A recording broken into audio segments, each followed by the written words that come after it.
It must be hard to come to a talk in the evening after a whole day of work, maybe having gotten up early in the morning, worked all day, short lunch break, no rest after lunch, coming home, maybe fixing a meal or being with the children, cleaning up and then rushing to get here on time for sitting in the talk. It's dark already. And what happens to the mind as one sits still in a not too bright room?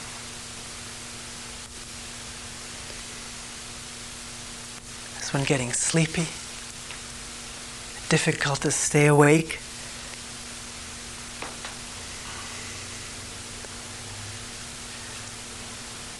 It's the only time we can get here for a talk, Monday evenings.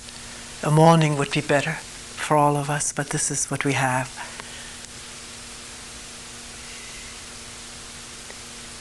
So, in listening, can the mind wake up and be there, open?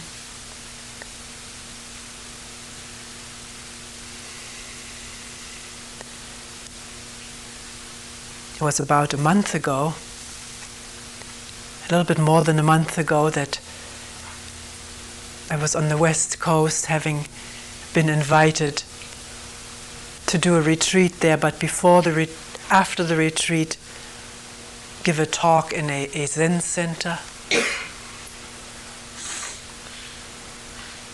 It was a very dark and gloomy room.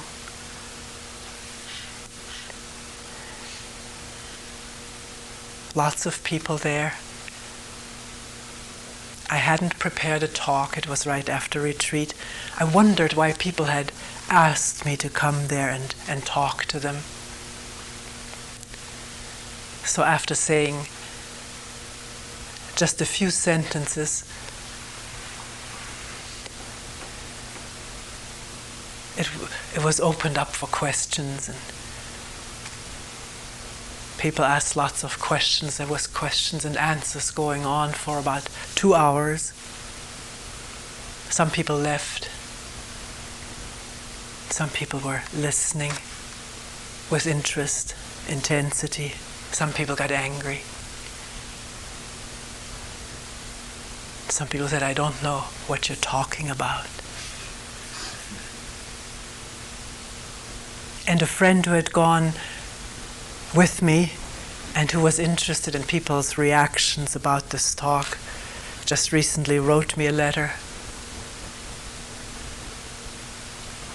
She said, "People are still talking in the dining room about that talk. It has been upsetting to a lot of people on the staff, residents." And here's the verbatim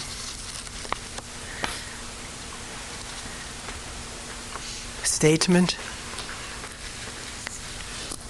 A friend of hers who had been there too said that the cumulative impression she'd picked up from people was that you were taking away from people and not giving back.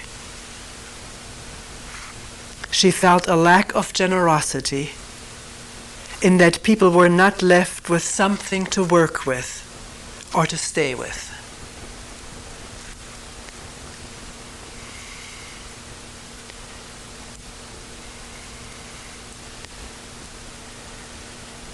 Is that what we could talk about, at least for part of this, for this evening? Because even though we're more east and these people were in the west, the mind is the same. Being so afraid of being diminished, reduced, losing what one has carefully built up and accumulated over years and years and generations and ages.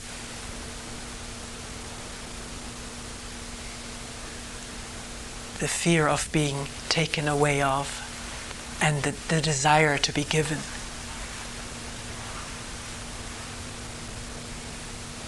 The disappointment if one is not given anything.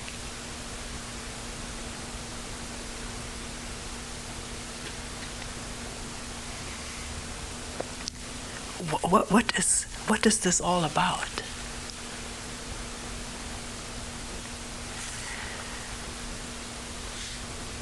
You were taking away from people. What are we?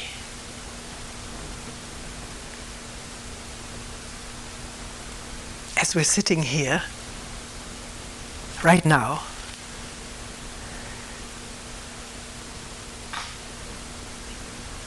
what are we? And what is it that can be taken away from us? Can we look at that? Not just think about it, but look. One may have heard about this innumerable times, and the mind so quickly falls into a repetitive mode, memory mode of, yes, I've heard this, and not waking up, not looking directly.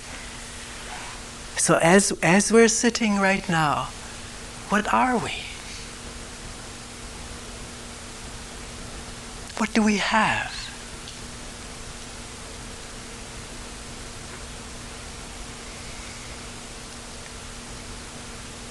There's breathing, isn't there? There's a hum. The heart is beating. Sound of whatever it is, car, motorcycle. There may be a pain in the back, a running nose, maybe stuffed head.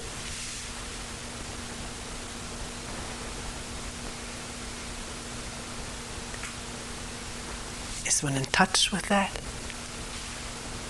Or are these just thoughts about oneself? Or is there actually this, what we call breathing, taking place? Not the idea of it, but the reality of it, the actual happening.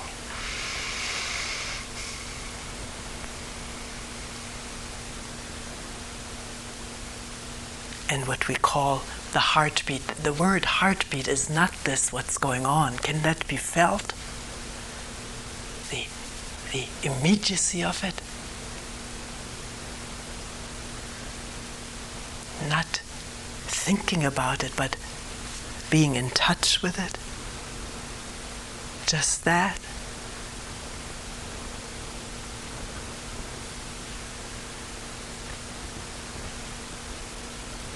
Tenseness in the body, knees, back, shoulders or neck. We're labeling it because we're talking with each other. But in being in touch with it, there needs to be no word, because that gets in the way.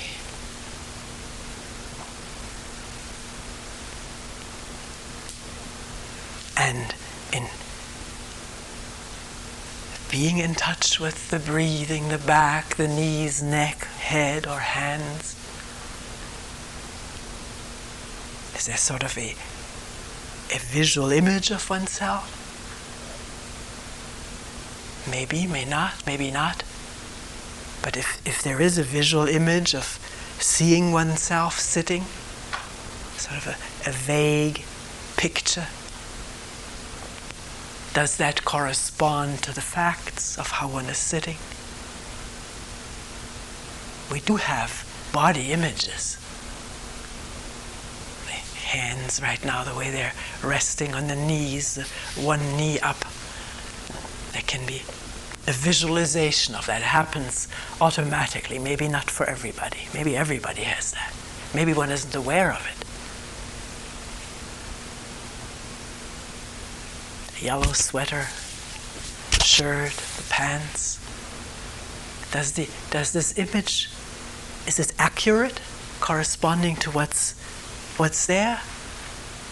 An accurate or approximation to what's accurate?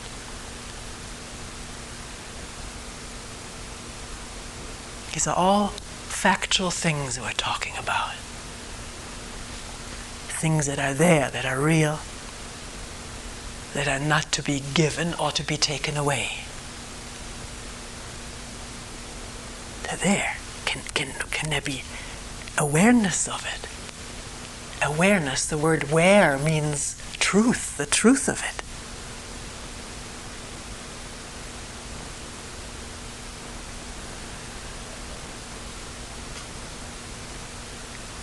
Coming back to the image of oneself, we were asking whether that visual image one has of oneself is factual, accurate, simple,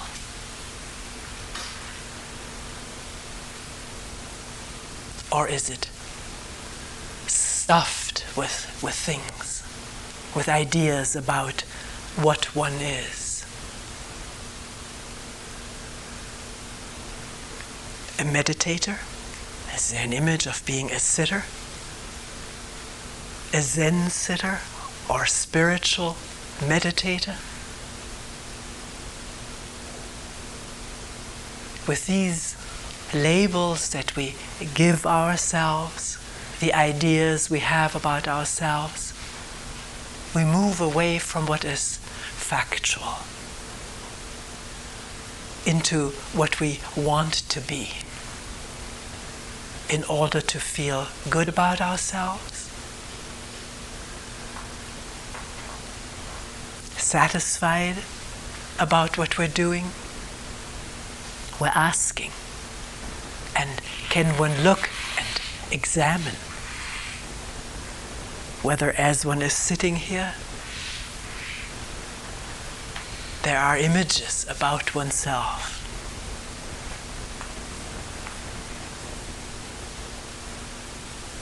And not just as one is sitting here, but as one is moving about, coming here, leaving, working during the day, relating with people.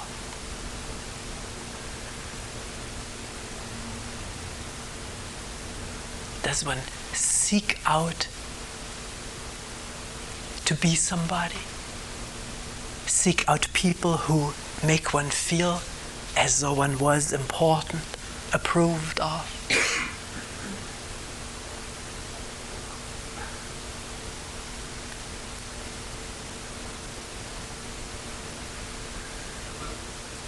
In coming to a place like this, does one feel like an old-timer, an expert on sitting? Or does one feel like a novice, unsure of oneself, compared to the person sitting next to one, maybe not sitting so well? Feeding these images.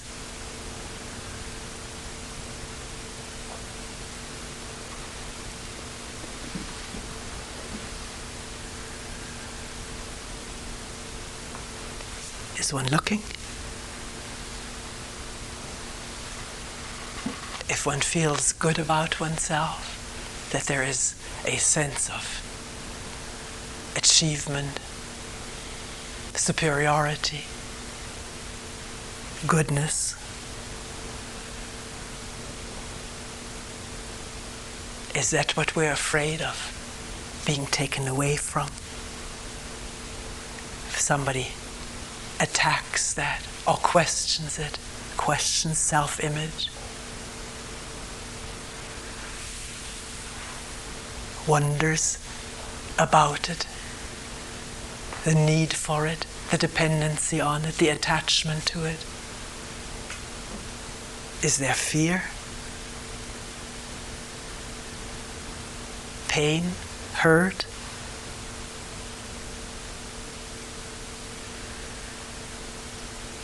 Defensiveness?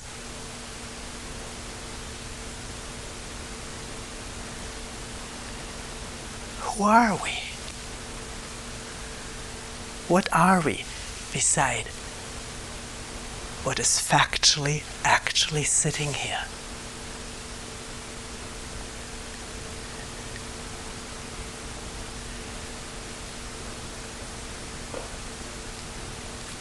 In thinking about this, what comes to mind?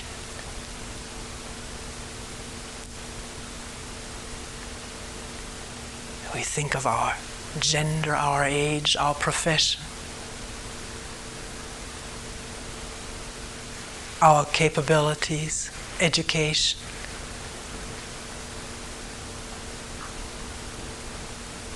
our skills and experiences. Is that what we are?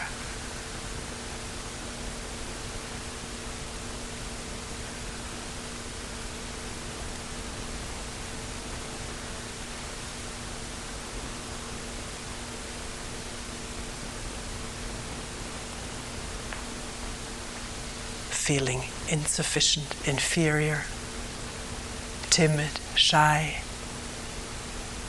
Is that what we are?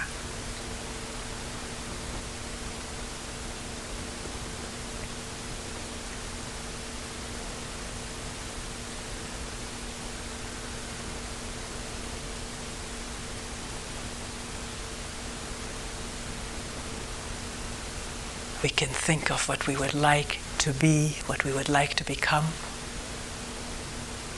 in the future after doing a lot of work or spiritual practice. Is that what we are? Our hopes for the future?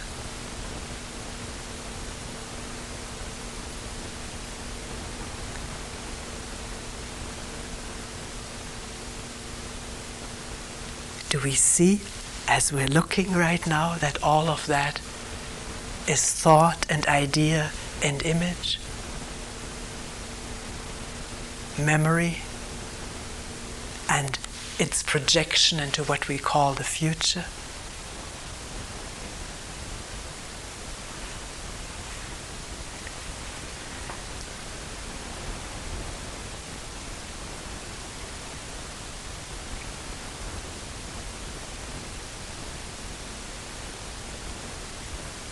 In looking at an image that one has of oneself,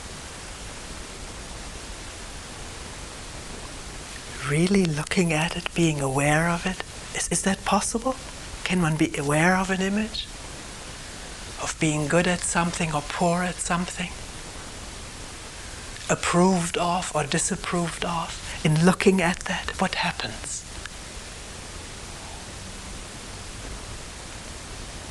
Really being aware of having an image of oneself. Is that possible? Not thinking about it, but being aware of it. As one is aware of the sound of that car.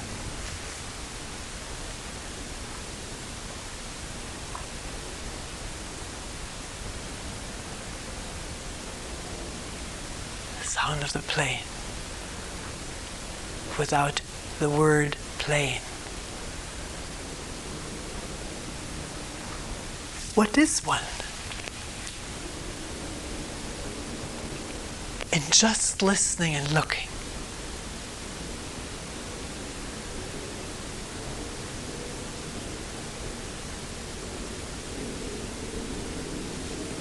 Does the mind immediately want to build up something, say something, ideate something?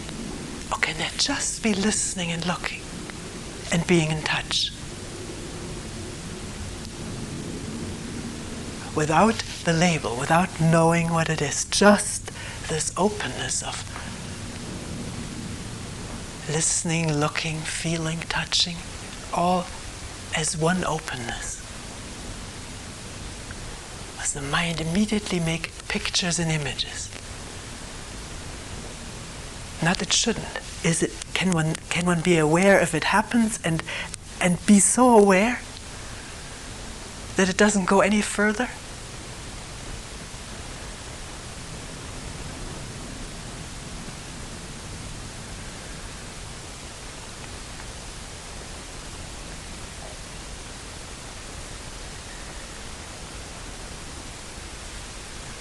happens, the instant there's awareness that there is an image of myself being good at this or poor at this, the instant awareness of it, looking at that image, does it remain? Does it maintain itself? Does it continue?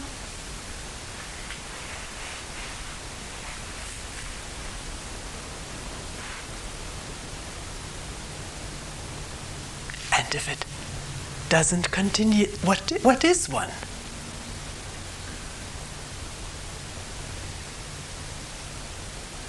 Can that be left open as an open question? Just seeing words and images and memories and ideas, opinions arising. Is that what one is? Just an accumulation of memories and images and ideas and opinions, aspirations, judgments. Is that what one is? In addition to the breathing, the feeling of tension or relaxation, the heartbeat, the listening to sounds. Not listening to sounds, sounds. Tick, tick, tick, tick, tick, tick, tick. That there is somebody listening is already an idea. It's just, what is it? Tick, tick, tick, tick, tick. The sound of moving, some cloth and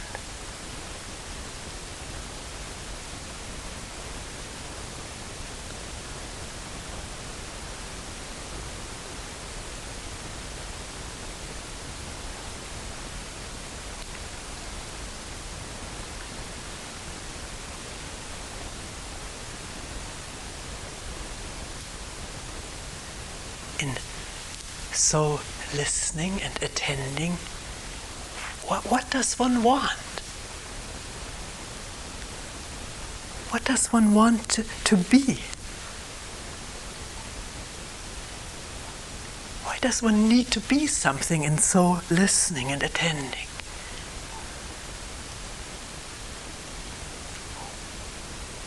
What is there to be gotten? What is there to be given? What do we want to be given?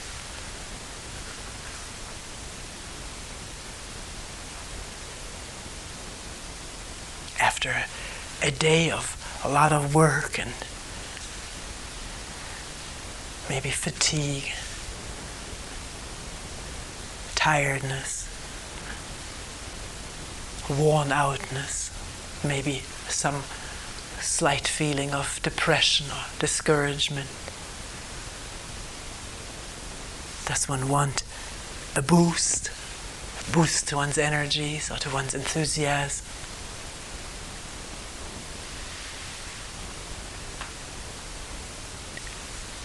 Which means no touch with the state as it is, the feeling low or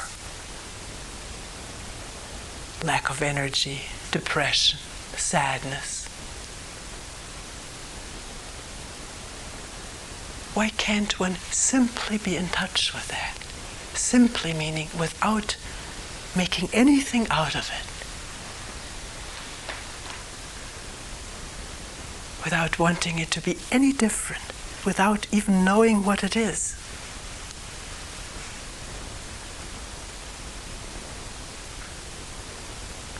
What is sadness?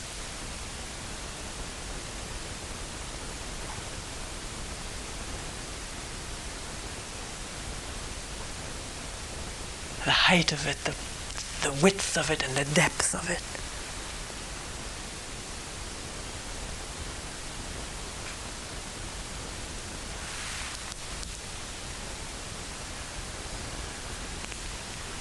If this is what is happening this instant, why should I go someplace to get something so I don't have to feel that?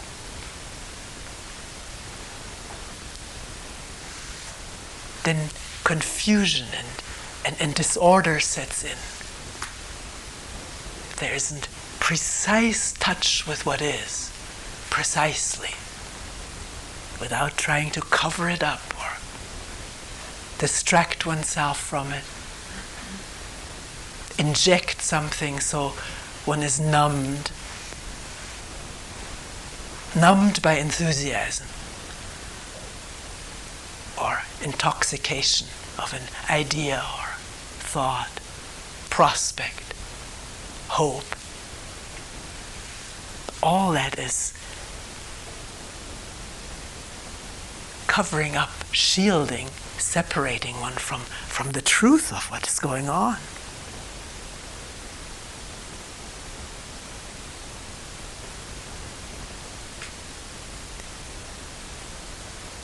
If there's immediate touch with the truth of what is happening this instant, what is there to be given or taken away? Who can do it for one?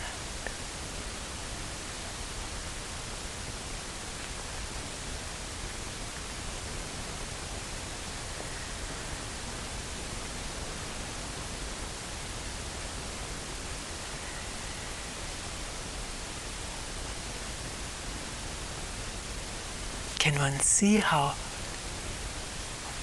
spinning images and thoughts and ideas about what one is prevents being in touch with what one is?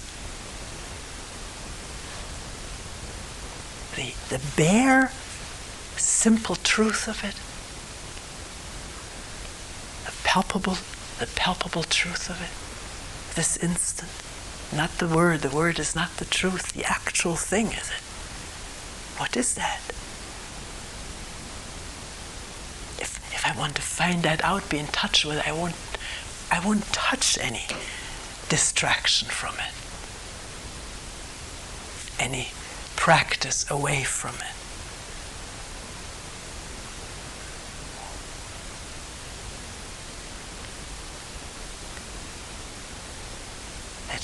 That would be confusing, blurring, shielding.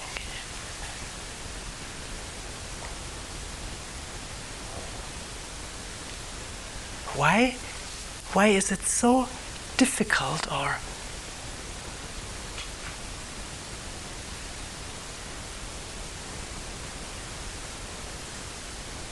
extraordinary to be in touch with what is?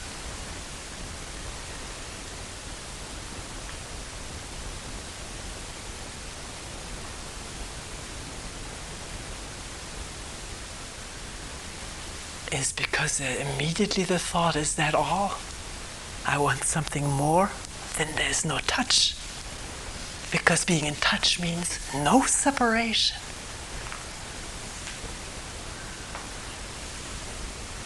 No thought bringing about an apartness. Just the sounds, the feelings, the breath, an image cropping up, and all of that attended to, without trying to make a thing out of it, without trying to get rid of it, change it.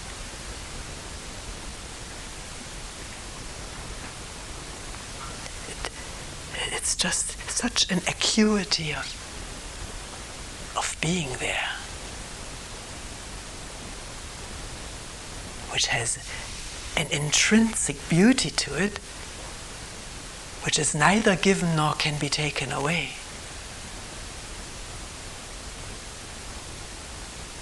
It's the beauty of being precisely, accurately what is, and that in the light of awareness, which does not try to change anything or improve or take away or give.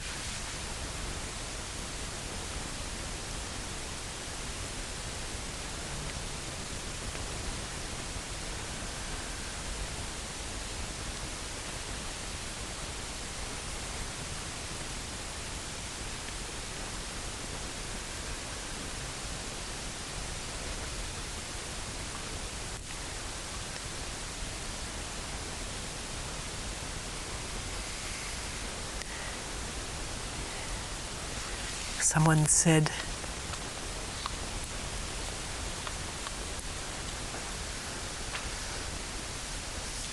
one was not left with anything to work with or stay with.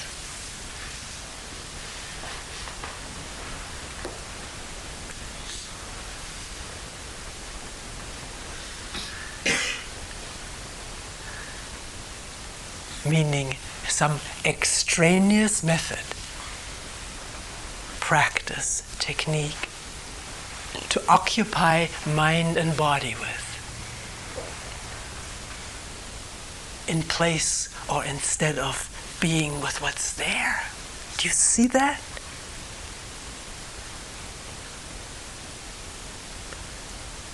What are we left with? What are we left with right now to work with? When there is no reliance on a method or technique or practice, when that is questioned and put aside, not engaged, and then what are we left with to work with?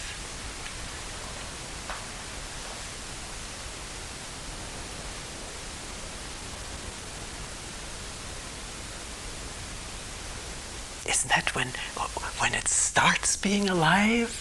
Inside and outside. Because we're so busy with methods and techniques and practices, we're not in touch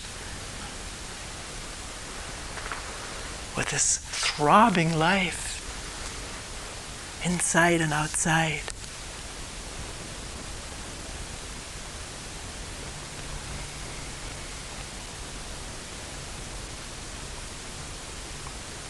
Or all the ideas we have about ourselves, positive and negative, they just numb this pulsating life.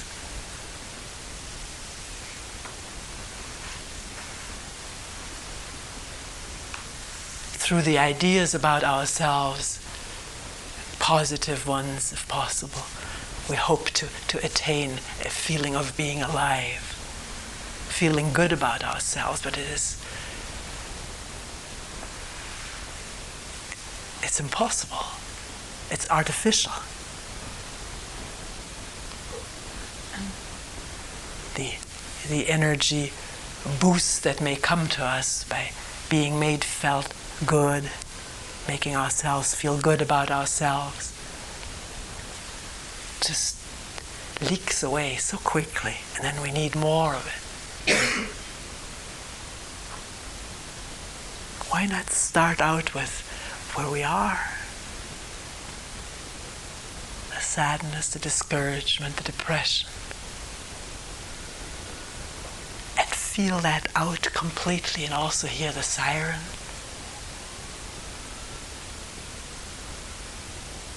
And the ticking of the clock.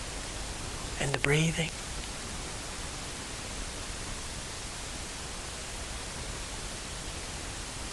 The mind not riveted to anything, open to allow everything to just be there.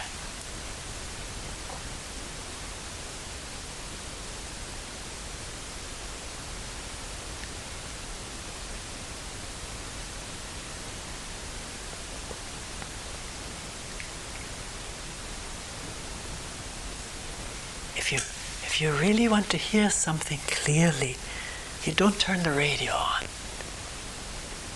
It's clear that this is interference. Do you see what I mean?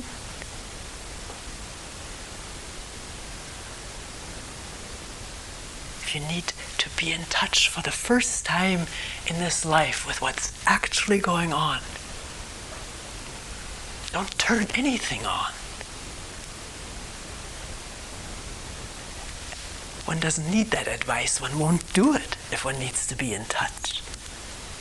It's clear what's interference and what's the real thing.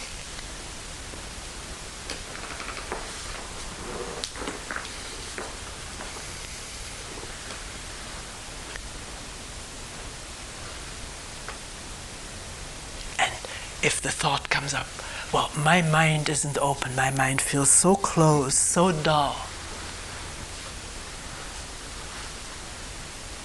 What is that? What is this closeness or dullness, numbness that one may feel? Can one feel that without wanting it to be otherwise? Without knowing it? Just get the accurate feeling of it.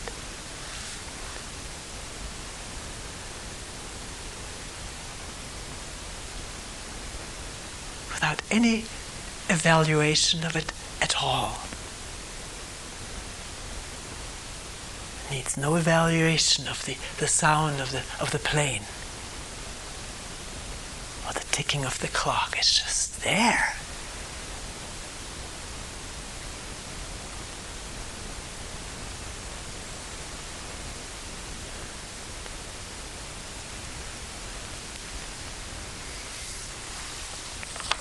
In connection with this is what somebody wrote.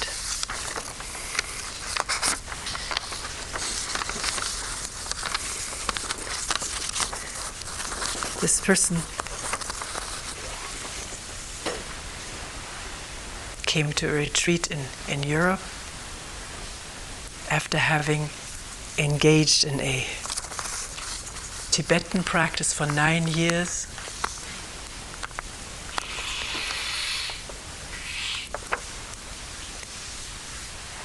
And here are a few questions.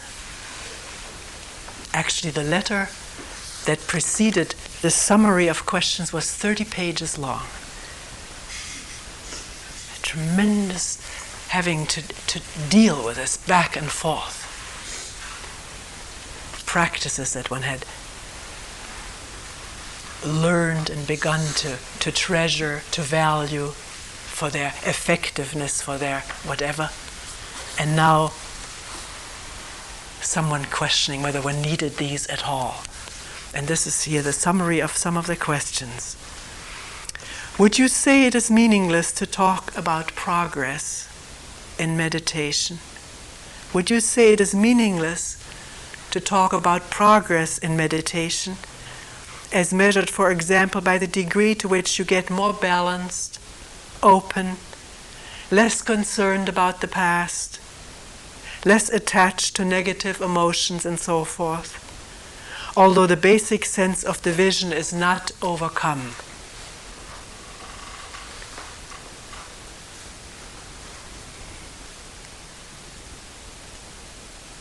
Do you say it's meaningless to talk about progress in meditation? This person asks. Progress as measured by feeling more open, more balanced, less concerned about the past, less attached to negative emotions, although the basic sense of division is not overcome.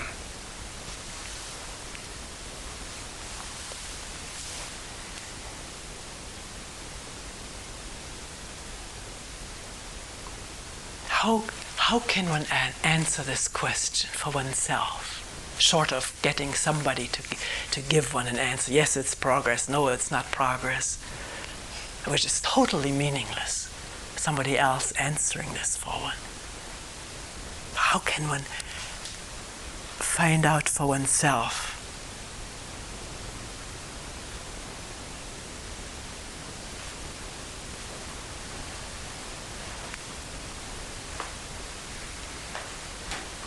First of all, why does one need to feel that one is making progress in meditation? This is not a question cropping up in someone's mind in Sweden. This is in our mind, isn't it? Am I making progress? Am I getting someplace? People say in the beginning, when I started some spiritual practice, I felt I was really making progress, and then I hit a plateau, and now my practice is falling apart.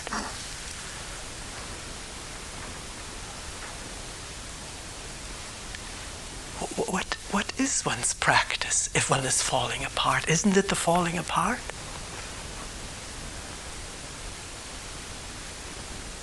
Isn't it the longing for progress? Practice meaning something to look at accurately, something to be in touch with wholly, completely. Not this is something good and this is something bad.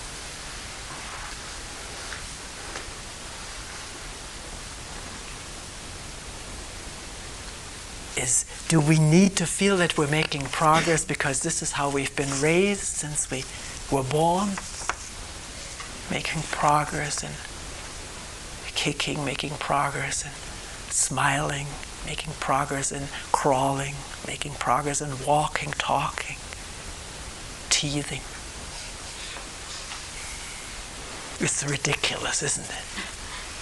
But this is where it starts. This is where the comparison starts. We've talked about it many times. This child is walking earlier than the other, or later.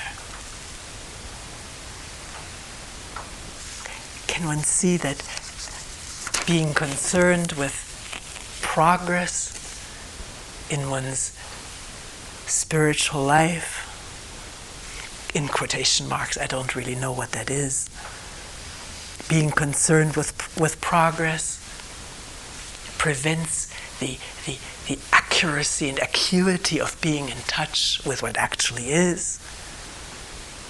A feeling of falling apart. Somebody just mentioned this recently.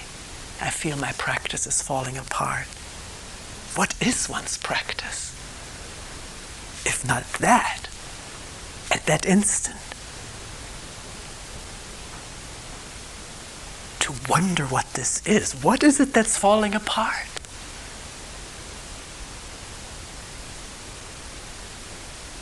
All the ideas one had about where one was, and wishing to continue with that, and these ideas falling apart because it doesn't feel like this anymore. One feels scattered, one doesn't feel together. One feels more self-conscious, less in touch, more divided.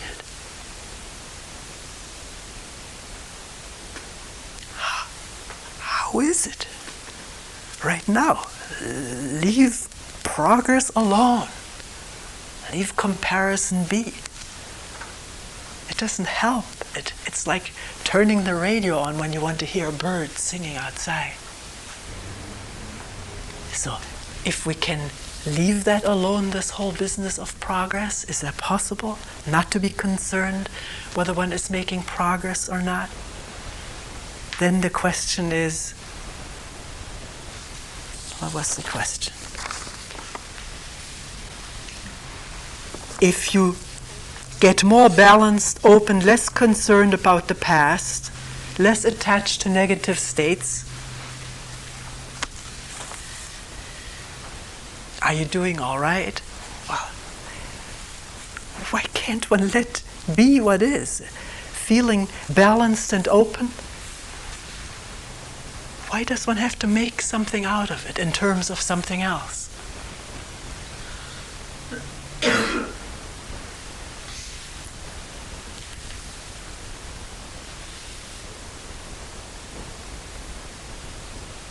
Because one wants to continue with a practice, to justify that, to keep holding on to it. And why? Because something is promised if one keeps on going with the practice, to attain that promised state.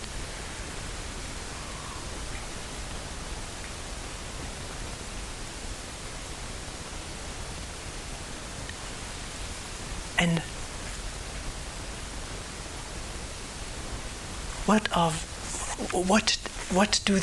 does the thinking about a promised state, if we continue with our practice and make progress to it, what does that do to the mind and body? Give a boost of energy, so one for a moment feels more open, more balanced. Can one examine all of that, question that? Wonder about it?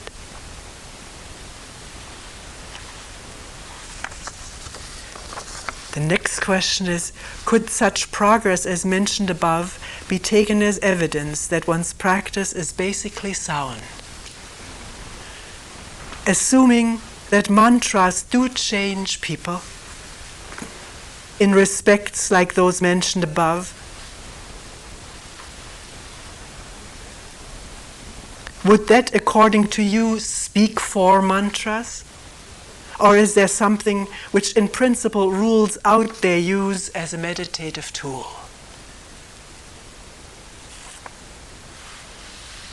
In other words, I feel I'm making some progress. As mentioned, feeling more open, feeling more balanced, less concerned with the past. Does that prove that my practice is sound? Who's going to answer that? How is one going to find that out? What is this soundness? Is that soundness? Or is one deceiving oneself through the intoxication of the idea of making progress?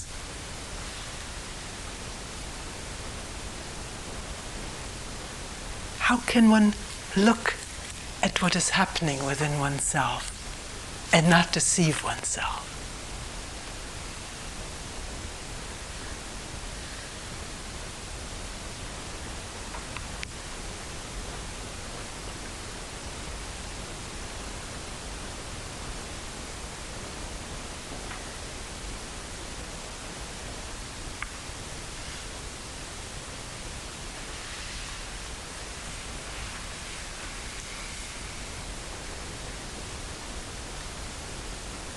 One may feel like asking somebody who one respects as an authority, but how can one tell whether this person speaks the truth? If one can't tell whether one is deceiving oneself.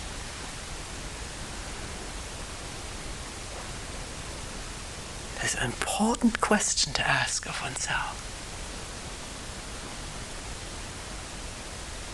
How can one trust anybody's word if one cannot tell whether or not one is deceiving oneself?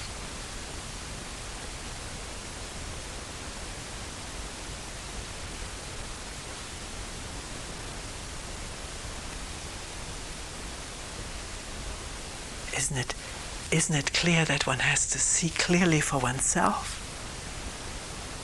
If one can't see clearly for oneself, how can one trust what someone else says? Go by their reputation or the age of the tradition to which the person belongs?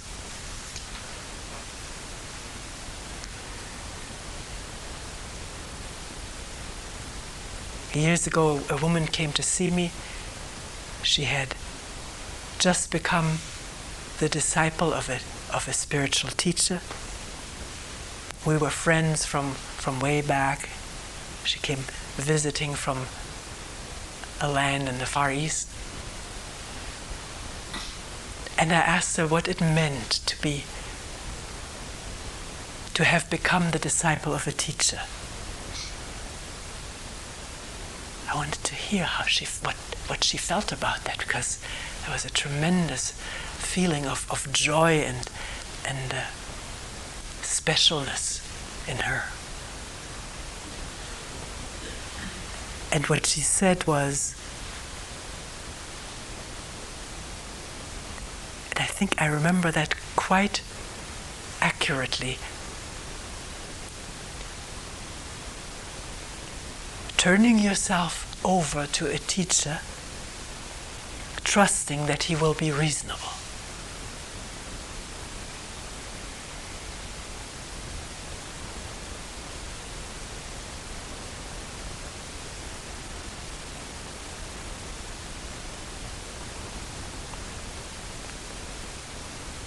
What we're asking is whether one can trust.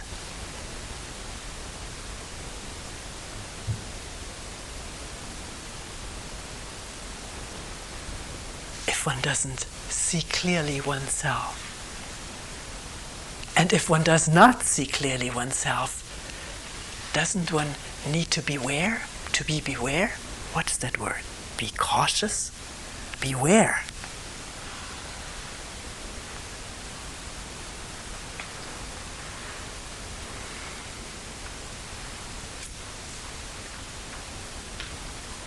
Because how can I tell? Unless I see for myself. We human beings have deceived each other for thousands of years. Trusted each other and deceived each other.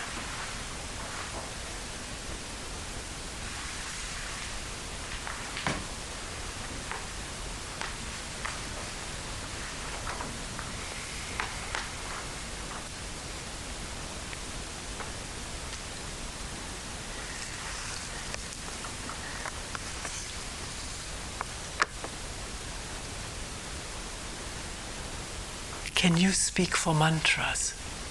Why should I speak for mantras?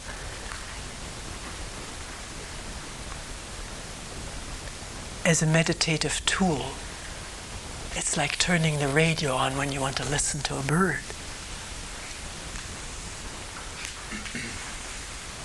Repeating something, repeating, and the mind responding to that, obviously.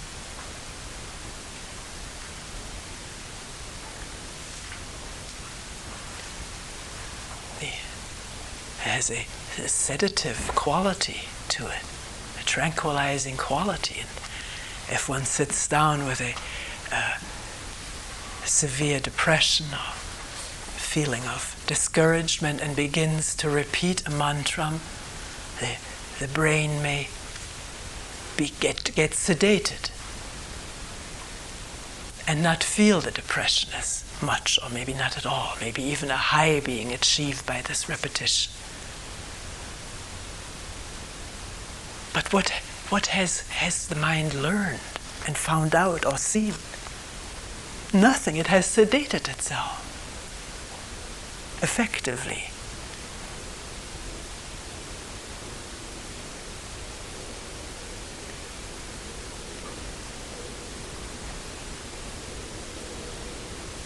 And needs to do it over and over again because it has become conditioned to that.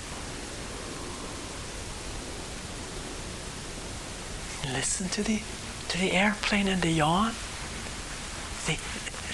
The beauty of just that doesn't need a mantra, does it?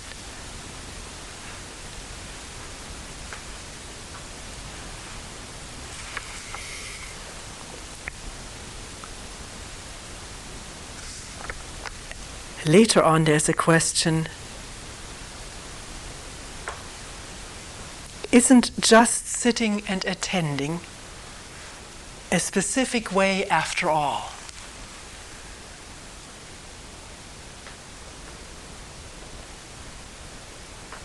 I'll drop my mantras, I drop my koan, I drop my practice. I'll just sit from now on. Just sit. Why? What for? To make progress? To get someplace? An idea being in the mind toward which one is striving, moving? Of course, then it's the same thing. Why does one sit down? Why does one sit down quietly on the floor or in a chair? In the evening or in the morning or at any time? Why? To get someplace? Or to find out where one is?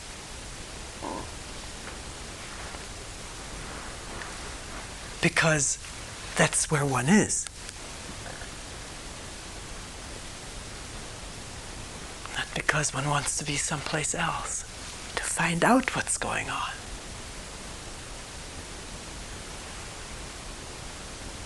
With the constant wanting and fearing.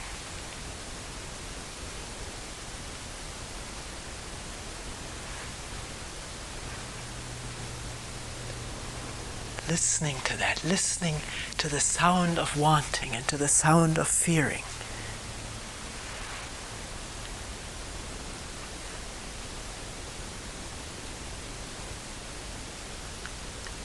The mind quieting down or slowing down because it's listening.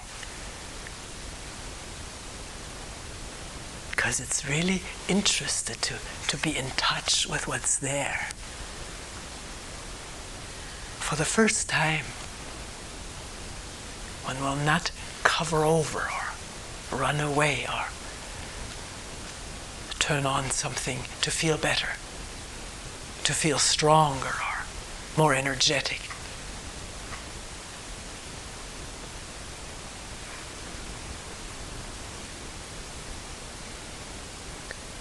That isn't any practice, is it?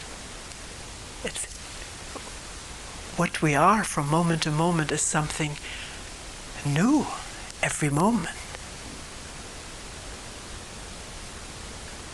And to be in touch with it, the mind has to be open. Not chained to a technique. It can't be open that way.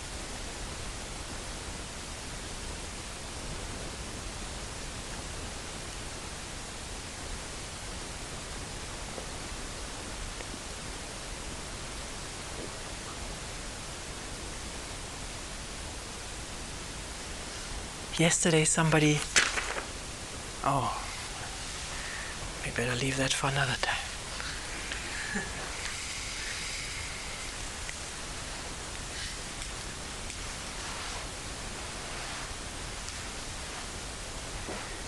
We'll end here for today.